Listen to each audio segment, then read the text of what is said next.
नमस्कार, मैं हूँ वेद सोनवानी। म्यूज़िक क्लास में आप सभी का स्वागत है।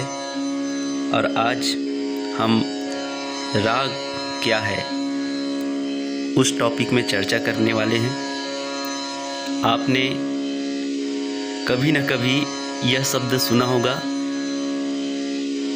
या कहीं महफिल में या टीवी में अक्सर आप लोगों ने देखा होगा या किसी बड़े बुजुर्ग को कहते हुए सुना होगा कि तुम राग में नहीं गा रहे हो, राग में गाओ। ये शब्द राग क्या है, इस पर चर्चा करेंगे। तो आप सभी ने यह शब्द राग क्या है इतना तो सुना ही है। राग ध्वनि की वह विशिष्ट रचना है जिसमें स्वरों और वर्णों द्वारा सौंदर्य की सृष्टि होती है। मतलब ध्वनि और स्वर और वर्ण ये जब एक साथ मिलते हैं और इससे उत्पन्न ध्वनि जो है, जो मनुष्य को आनंदित करते हैं, उसके मन को मोह लेते हैं, मन का रंजन करते हैं, मन को अच्छा लगता है, वही राग कहलाती है। मतलब ध्वनि, स्वर और वर्ण मिलकर के कुछ ऐसा प्रतीत होता है कि मन में आनंद ही आनंद का भाव प्रतीत होता है और मुख से निकलता है कि अरे वाह। तो ये जो भाव निकलता है वही राग कहलाती है। राग जो है किसी ठाट से उत्पन्न होना चाहिए। हमने पिछले वीडियो में ठाट क्या है इसके बारे में मैं वीडियो बना चुका हूं, आप लोग देख लीजिएगा कि ठाट किसे कहते हैं। तो राग जो है किसी ठाट से उत्पन्न होने चाहिए और राग में कम से कम 5 स्वरों का प्रयोग अवश्य होना चाहिए।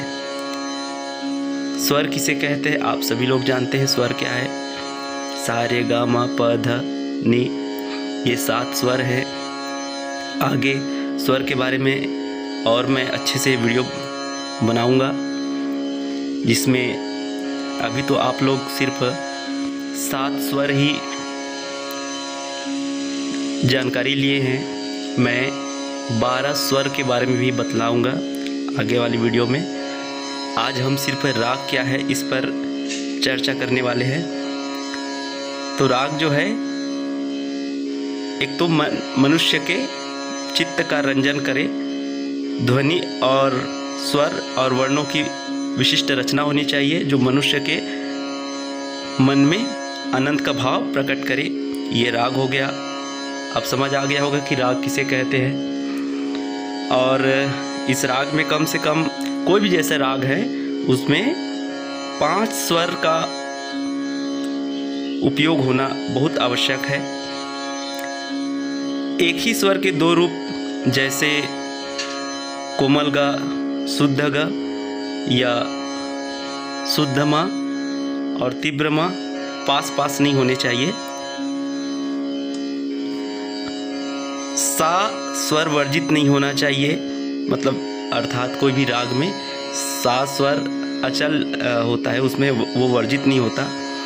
साथ ही म और प 2 स्वर एक साथ वर्जित नहीं होना चाहिए। म और प एक साथ कोई भी राग में वर्जित नहीं होना चाहिए। राग में आरोह और अवरोह होना आवश्यक है। हम सभी जानते हैं, जैसे एक बार आरोह करते हैं असेंडिंग, उसके बाद डिसेंडिंग,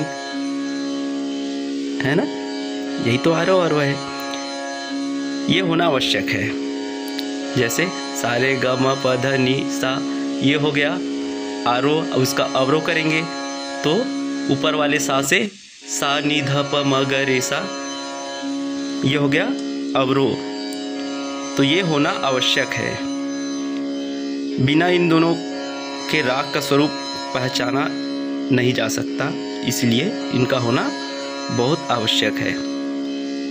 राग में वादी स्वर और संवादी स्वर भी होते हैं, जिनको विशेष जोर देकर गाया जाता है। वादी स्वर, संवादी स्वर का मतलब जैसे हम कोई भी राग गा रहे हैं, उसमें एक स्वर ऐसा रहता है, उसमें हम कुछ सेकंड के लिए, कुछ समय के लिए वो उस राग में ठहराव देते हैं। ये हो गया वादी। और उसी राग के जैसे अवरोह में कुछ समय के लिए दूसरे स्वर पर अगर ठहराव हुआ तो वो हो गया संवादी। इसको संगीत की भाषा में राजा और मंत्री भी कह सकते हैं। तो ये हो गया राग क्या है। निश्चित रूप से आप समझ गए होंगे कि राग क्या है। मैं आगे की वीडियो में इसकी जाति और वीडियो में बनाऊंगा, उसमें अच्छे से राग की जाति क्या है वो भी मैं अच्छे से बताऊंगा। आज आप लोगों को यह राग क्या है इतना तो समझ आ गया होगा। आज के लिए इतना ही। बहुत बहुत धन्यवाद।